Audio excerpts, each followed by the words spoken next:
Mercury Events. உங்க ஈவெண்ட்ஸை எங்களோட plan பண்ண இப்போவே ஸ்கிரீன்ல தெரியுற நம்பருக்கு கால் பண்ணுங்க.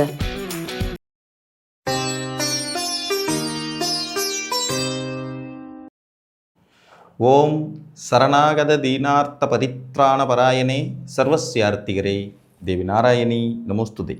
வணக்கம் நேயர்களே, இது மகாலட்சுமி ஜோதிடம் வழங்கும் காலச்சக்கரம். உங்கள் அன்பு ஜோதிடர் ஸ்ரீராம்ஜி பேசுகிறேன். அனைவரும் நலமுடன் இருக்கிறீர்களா? நன்றாகத்தான் இருப்பீர்கள், நன்றாக இருக்க வேண்டும். இன்றைய காணொளியில் நாம் காண இருப்பது 6ஆம் அதிபதியும் அரசு வேலையும். இதுதான் தலைப்பு. ஜோதிட சாஸ்திரத்தில் துர்ஸ்தானங்கள் அப்படின்னு சொல்லக்கூடியதில் முதன்மையாக வரக்கூடியது இந்த 6, 8, 12. இந்த ஸ்தானங்களில் மேக்சிமம் கெடுபலன்கள் தான் இருக்கும். கடன், நோய், எதிரி, வம்பு, வழக்கு, போட்டி, பொறாமை, வில்லங்கம் இப்படி தான் வரும். ஆனால் அப்படிப்பட்ட அந்த வீட்டிலையும் ஒரு சில நல்ல பலன்களும் இருக்கும். கிட்டத்தட்ட பார்த்திங்கன்னா 75% கெட்ட பலன்களும் ஒரு 25% நல்ல பலன்களையும் கொடுக்கக்கூடியது இந்த மோசமான வீடுகள். அந்த அடிப்படையில் 6ஆம் அதிபதி தரக்கூடிய 6ஆம் இடம் தரக்கூடிய நல்ல பலன்கிறதுல உத்தியோகம் அப்படிங்கிற வலிமை வரும். ஏன் இந்த ஸ்தானம் உத்தியோகத்திற்கு அவ்வளோ முக்கியத்துவம் தருகிறது அப்படின்னு பார்த்தோம்னா, 10ஆம் வீடு என்கின்ற கர்மஸ்தானத்தின் பாக்கியஸ்தானம் 6. பாவத் பாவக விதியின்படி நம்ம லக்னத்துக்கு 10ஆம் இடம் நம்மளுடைய கர்மாவை தீர்மானிக்குது. அதாவது உத்தியோகத்தை, வேலையை எப்படி வேணால் எடுத்துக்கலாம். இந்த வீட்டிலிருந்து என்ன 6ஆம் இடம் என்பது 9வது வீடாக வரும். உதாரணமாக நீங்கள் மேச லக்னம்னு எடுத்துக்கிட்டால் உங்களுக்கு 10ஆம் இடம் மகரம். இந்த மகர வீட்டிலிருந்து எண்ணி 9ஆம் வீடாக வர்றது உங்கள் லக்னத்துக்கு 6ஆம் இடமான கன்னி. அப்போ இந்த 10ஆம் இடம்ங்கிற கர்மஸ்தானத்தின் அதிர்ஷ்டஸ்தானம், கர்மஸ்தானத்தின் பாக்கியஸ்தானம் 6. புரிஞ்சுதுங்களா? அப்போ இந்த 6ஆம் இடம் வாயிலாக ஒருவனின் அடிமை ஜீவனம், உத்தியோகம், அரசு வேலை இவைகள் தீர்மானிக்கப்படும். இது ஒரு விதி. இன்னொரு விதி பார்த்திங்கன்னா, உபஜயஸ்தானங்களில் மிக முக்கியமான போட்டி போடும் வீடாக 6ஆம் இடம் வரும். இப்போ 3ஆம் இடம் தொடர்புகளாகவும், 10ஆம் இடம் உத்தியோகமாகவும், 11ஆம் இடம் அதனால் கிடைக்கக்கூடிய ஆதாயம் தனமாகவும் வந்தாலும் போட்டி அப்படிங்கிறது 6ஆம் இடத்துல தான் ஒழிஞ்சிட்ருக்கு. ஒருத்தருக்கு போட்டி இருந்தால் தான் வெற்றி இருக்கும். அந்த போட்டியின் மூலமாக வெற்றி பெறும் சூட்சுமத்தை குறிக்கிற இடம் 6. அப்போ பாக்கியதை தொழில் ஸ்தானத்தின் பாக்கியஸ்தானம் இந்த 6ஆம் இடம் அரசாங்க உத்தியோகம் பெறுவதற்கு ஒரு முக்கிய பங்களிக்கும் இடமாக வருது. பொதுவாக உத்தியோகத்திற்கு 6ஆம் இடம் ரொம்ப முக்கியம். அதில் அரசு உத்தியோகம் பெறுவதற்கு 6ஆம் இடம் மிக மிக அவசியமான ஒன்றாகி போகிறது. நார்மலாக உங்கள் ஜாதகத்தில் 6ஆம் அதிபதி வலுத்தார்னா கடன், நோய், எதிரி, வம்பு, வழக்கெல்லாம் வரும் அப்படின்னு சொல்லப்பட்டாலும் கூடவே நல்ல உத்தியோகம் பார்க்கும் அமைப்பு, அந்த உத்தியோகத்தில் உயர்நிலை பெறும் யோகிதை இவைகளும் கிடைக்கும். லக்னத்திற்கு 10ஆம் இடத்திற்கு மறையாத நிலையில் 6ஆம் அதிபதி வலுப்பெற்று இருக்கும்போது அல்லது 6ஆம் இடத்தில் வலுவான கோள்கள் இருக்கும்போது அரசு வேலை பெறுவதற்கான வாய்ப்புகள் உங்களுக்கு தேடி வரும். ஸோ இப்போ இந்த 6ஆம் இடத்துல ஒவ்வொரு லக்னத்திற்கும் வலுவான கோள்கள் அப்படிங்கிற அமைப்பில் யார் வருவாங்கிறத பார்க்கணும்.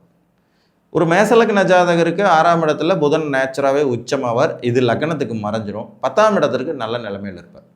இந்த இடத்துல வலுவான கோள்களாக மாற்றுக்கோள்கள் அப்படின்னு அமையும் போது பார்த்திங்கன்னா, கன்னியில் வலுப்பெறும் கோளில் புதன் தான் முதன்மையாக வருவார். மற்றபடி குருவோ சுக்கிரனோ இந்த இடத்துல வலுவடையக்கூடிய வாய்ப்புகள் இல்லை. சனிமே ஒரு சமமான நட்பு நிலையில் தான் இருப்பார். சூரியன் இங்கே நட்பு நிலையில் இருப்பாருங்கிறதுனால நீங்கள் மேசலக்னமாக பிறந்து சூரியன் இங்கே உட்கார்ந்தாருனாலும் அரசு வேலை கிடைக்கிறதுக்கு வாய்ப்பு இருக்கும். புதனோடு சூரியன் சேர்ந்து அமர்ந்த நிலையில் அது இன்னும் அதிகமாக கன்ஃபார்ம் ஆகும். பௌர்ணமி சந்திரன் இங்கே அமர்ந்தாலும், சந்திரன் முழு பௌர்ணமி சந்திரனா 6ஆம் இடத்துல உட்கார்ந்தாலும் அரசு வேலை கிடைக்கிறதுக்கான யோகிதைகள் கிடைக்கப்பெறும். ரிஷப லக்னமாக இருக்கும்போது இந்த 6ஆம் இடத்துல பார்த்திங்கன்னா சனி வலுத்து உட்கார முடியும். 10 குடையவர் 6ல் உச்சவலுங்கிற போது இது ஒரு அரசு வேலை பெறுவதற்கான வாய்ப்புகளை நிச்சயமாக கொடுக்கும்.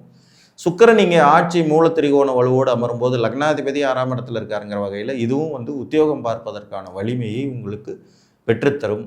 மேலும் புதன் அதிநட்பு நிலையில் இங்கே உட்காருவார். ப்ளஸ் இங்கே பார்த்திங்கன்னா சந்திரன் முழு பௌர்ணமி சந்திரனாக அமர முடியும். எல்லா வீடுகள்லையும் சந்திரன் பௌர்ணமி சந்திரனாக அமர முடியுங்கிறத நீங்கள் மறந்துடக்கூடாது. ஸோ இந்த அமைப்புகள் உங்களுக்கு அரசு உத்தியோகத்தை பெற்றுத்தரும் அமைப்பாகும்.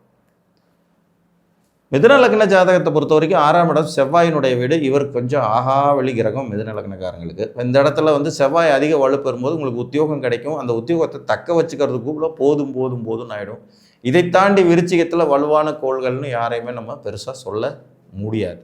காரணம் என்னென்னா இது வந்து நெகட்டிவான ஒரு வீடுங்கிறதுனால அதிகப்படியாக இங்கே வலுப்பெறும் கோள்களில் யாரையும் குறிப்பிட்டு சொல்வதற்கு இல்லை.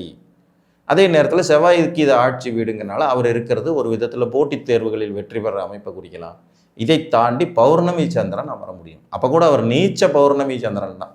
பௌர்ணமிங்கிறது ஒரு வலு, நீச்சம்ங்கிறது ஒரு வலு குறைவுங்கிற மாதிரி 2 கெட்டான் நிலையிலேயே அமர்வார்.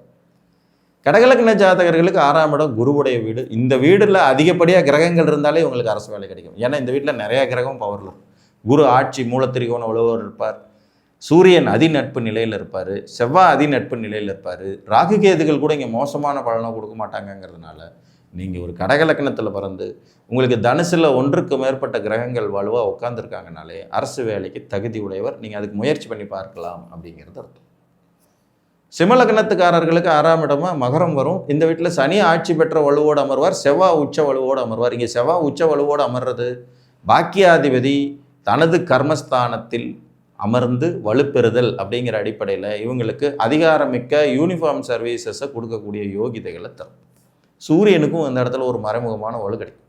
உத்தராயண புண்ணியகால வலுவாக இவர் இங்கே பெறுவார். பௌர்ணமி சந்திரன் நீங்கள் வந்து உட்கார்ந்தாருனாலும் ரொம்ப சிறப்பு. மேபி தனுசில் பௌர்ணமி சந்திரன் உட்கார்ந்தாருனாலும் கடகலக்னக்காரங்களுக்கு அடிமை ஜீவனம், அரசு உத்தியோகம் கிடைக்கும் யோகியதைகளை கொடுப்பாருன்னு எடுத்துக்கலாம். தனுசு ரொம்ப பவர்ஃபுல்லான வீடு. இங்கே யாரும் ஒரு கிரகமும் கெட்டு போகாதுங்கனால எத்தனை பேர் அதிகமாக உட்காராங்களோ அந்தளவுக்கு உத்தியோகத்துக்கான வலிமை கிடைக்கும். சிம்மலக்னத்தை பொறுத்த வரைக்கும் மகரத்தில் சனி செவ்வாய் வலுவோடு அமரும் யோகிதை. சூரியனும் ஓரளவு வலுப்பெறுவார். சந்திரன் பௌர்ணமி சந்திரனாக இருந்தால் பவர்ஃபுல்லான வலு. இந்த 4 கிரகங்கள் அமையும் போது உத்தியோகம் கிடைக்கும் யோகிதைகள் உண்டாகும். கன்னிகா லக்னத்தை பொறுத்த வரைக்கும் கும்பத்தில் வலுவான கோள்னா சனி ஒருத்தர் தான். அவர் தான் வந்து உச்ச வலுவை அடைவார், ஆட்சி மூலத்திரிகோண வலுவை அடைவார். மற்றபடி குரு இங்கே இருந்தால் ஓரளவுக்கு வலுன்னு சொல்லலாம். ஏன்னா அது வியாழ வட்ட அடிப்படையில் வரும். சூரியன் அமர்வது சுமாரான ஒரு பலன்தான். கீழ்நிலை அரசு உத்தியோகத்தை வாங்கி கொடுக்கறதுக்கு இது போதுமானதாக இருக்கும். பௌர்ணமி சந்திரன் அமர்வது சிறப்பு. ஒரு உபஜயஸ்தானாதிபதி மறு உபஜயம் ஏறி வலுத்திருக்கிறாருங்கிற அடிப்படையில் போட்டித் தேர்வுகளில் வெற்றி பெறதுக்கான வாய்ப்பு ஜாதகர் கிடைக்கும். அந்த வாய்ப்பை இவங்க பயன்படுத்தி கொள்ள முடியும். கன்னிகா லக்னத்துக்கு புதனும் சுக்கிரனும் சேர்ந்து கும்பத்தில் அமர்ந்தாங்கன்னா அரசு வேலை கிடைக்கிறதுக்கு வாய்ப்புகள் அதிகம். தர்ம கர்மாதிபதி யோகம் 6ஆம் இடத்துல நிகழுது அப்படின்னு எடுத்துக்கணும். துலா லக்னத்தை பொறுத்த வரைக்கும் மீனத்தில் லக்னாதிபதி சுக்கிரனே உச்ச வலுவை பெறுவார். இது சிறப்பு. இங்கே சூரியன் இருந்தால் நல்லா இருக்காருன்னு அர்த்தம். பௌர்ணமி சந்திரன் அமரலாம், அதுவும் ஒரு விதத்தில் சிறப்பு. லக்னாதிபதி அமர்றது, குரு வந்து ஆட்சி வலுவோடு அமர்றது சிறப்பு. அப்போ சுக்கிரன் இருந்தாலும் சூரியன் இருந்தாலும் பௌர்ணமி சந்திரன் இருந்தாலும் குரு இருந்தாலும் இவங்களுக்கு அரசு துறை உத்தியோகம் கிடைக்க முயற்சி பண்ணும் யோகிதைகள் உண்டாகும். விருச்சிக லக்னத்தை பொறுத்த வரைக்கும் லக்னாதிபதி செவ்வாயே மேசத்தில் வலுப்பெற்றவர். சூரியன் இங்கே உச்ச வலுவை பெறுவார். பௌர்ணமி சந்திரனும் இங்கே அமர முடியும். குருவும் அதிநட்பு நிலை பெறுவார்கள். இந்த 4 பேர் உட்கார்ந்தாலும் இதில் 2 பேர் உட்கார்ந்தாலும் கவர்மெண்ட் வேலைக்கு இவங்க முயற்சி பண்ணலாம். லக்னாதிபதி போட்டி போடுற இடத்துல உச்ச பவராக உட்கார்றார். துலா லக்னத்துக்கும் விருச்சிக லக்னத்துக்கும் பாருங்கள், லக்னாதிபதி 6ஆம் இடத்துல அதிக பவரில் உட்காருவாங்க. அது ஒரு சிறப்பு. இங்கே சுக்கிரன் உச்சம் பெறுவார் துலாத்துக்கு. விருச்சிக லக்னத்துக்கு செவ்வாய் ஆட்சி மூலத்திரிகோண வலுவு பெறுவார். மேலும் 10 கூடையவர் வந்து வலுத்த வீடு அப்படிங்கிற அடிப்படையில் இது வரும். ரிஷப லக்னம் விருச்சிக லக்னம் இது 2க்குமே 10 கூடையவன் 6ல் வலுப்பாங்க. அதனால தான் இந்த 2 லக்னக்காரங்க அதிகமாக அரசு வேலையில் இருப்பாங்க. அரசு சார்ந்த துறைகளில் பணிபுரிவதற்கு இந்த லக்னங்களுக்கு இயற்கையாகவே ஒரு சூட்சமும் உண்டாகும். பௌர்ணமி சந்திரன் அமரும்போதே உங்களுக்கு அந்த உத்தியோகம் கிடைக்கும் யோகிதைகள் வரும். தனுர் லக்னத்திற்கு ரிஷபம் வந்து உச்ச வீடா 6ஆம் வீடாக வரும். இங்கே சந்திரன் உச்சம் பெற்ற நிலையில் பௌர்ணமி சந்திரனாக இருந்தானா ரொம்ப சிறப்பாக இருக்கும். சூரியன் அதிக வலுவோடு இங்கே உட்கார்ந்தாருனாலும் நல்லாயிருக்கும். சூரியனோட 2 சுபர்கள் அமர்ந்தாங்கன்னா கண்டிப்பாக அரசு வேலை கிடைக்கும் யோகிதைகள் இவங்களுக்கு உண்டாகும். சுக்கிரன் ஆட்சி பெற்ற நிலையிலே இந்த அமைப்பு இருக்கும். தனுசு லக்னக்காரங்களுக்கு சனி வந்து 6ல் உட்கார்ந்தாருனாலும் கவர்மெண்ட் வேலை கிடைக்கிறதுக்கான ஒரு யோகம் கிடைக்க பெறும் அமைப்பு உண்டு. மகரத்தை பொறுத்த வரைக்கும் புதனுடைய வீடான மிதுனம் 6ஆம் இடமா வரும். இங்கே புதன் மட்டுமே பவர்ஃபுல்லாக உட்காருவார். அவரை தவிர்த்துட்டோம்னா ராகு இங்கே நல்லா உட்காந்துருப்பார். எனக்கு தெரிஞ்சு நிறைய மகர லக்ன ஜாதகர்கள் ராகு 6ஆம் இடமான மிதுனத்தில் அமர்ந்து அரசு துறையில் பணியாற்றிக்கிட்டு இருப்பாங்க. இது ஒரு அமைப்பு கிடைக்கும். ப்ளஸ் பௌர்ணமி சந்திரன் அங்கே உட்காரும்போது இந்த யோகிதைகள் கிடைக்கப்பெறும். சூரியன் உட்கார்ந்தாருன்னா கூட வந்து குரு சுக்கிரன் தொடர்பு இருந்ததுன்னா உத்தியோகம் வாங்கி கொடுக்குற பவரை இவங்களுக்கு கொடுப்பார். கும்பலக்கணத்தை பொறுத்த வரைக்கும் கடகம் வந்து வலுவான 6ஆம் வீடு. இங்கே குரு இயற்கையாக உச்சம் பெறுவார். சந்திரன் ஆட்சியும் பெற முடியும், பௌர்ணமி யோகமாகவும் இருக்க முடியும். இந்த 2 அமைப்புகள் இவங்களுக்கு சிறப்பான அரசு உத்தியோகத்தை பெற்றுத்தரும் யோகிதை உண்டாகும். செவ்வாய் இங்கே நீச்சம் அடைஞ்சாருன்னா ப்ராப்பரான நீச்ச பங்கம் கிடைச்சதுனால இவங்களுக்கு கவர்மெண்ட் வேலை, அதுலேயும் யூனிஃபார்ம் சர்வீசஸ், தீயணைப்புத்துறை, மிலிட்ரி, காவல்துறையில் கீழ்நிலை பணிகள் புரியறதுக்கு இது ஒரு அமைப்பாக வரும். மருத்துவ சாதனைகள், அரசு மருத்துவராகிறது, அரசு நர்ஸ் ஆகிறதுங்கிற மாதிரியான அமைப்புகளையும் இது கொடுக்கக்கூடிய ஒன்று.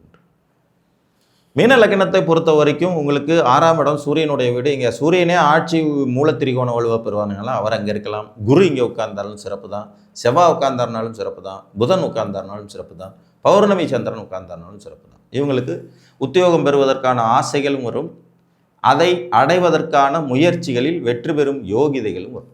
மொத்தத்தில் 6ஆம் அதிபதி 6ஆம் இடம் வலுப்பெறும் போது உத்தியோக வலிமையில் அரசு உத்தியோகம் கிடைப்பதற்கு இந்த வலுவான கோள்களில் அமர்ந்திருக்கும் பட்சத்தில் அவர்களுக்கு அது சம்பந்தமான ஆசைகளும் அதில் வெற்றி பெறும் யோகிதைகளும் கிடைக்கப்பெறும் என்று கூறி மீண்டும் ஒரு காணொலியில் உங்களை சந்திக்கும் வரை உங்களிடமிருந்து அன்புடன் விடைபெற்றுக் கொள்வது உங்கள் அன்பு ஜோதிடர் ஸ்ரீராம்ஜி. நன்றி, வணக்கம்.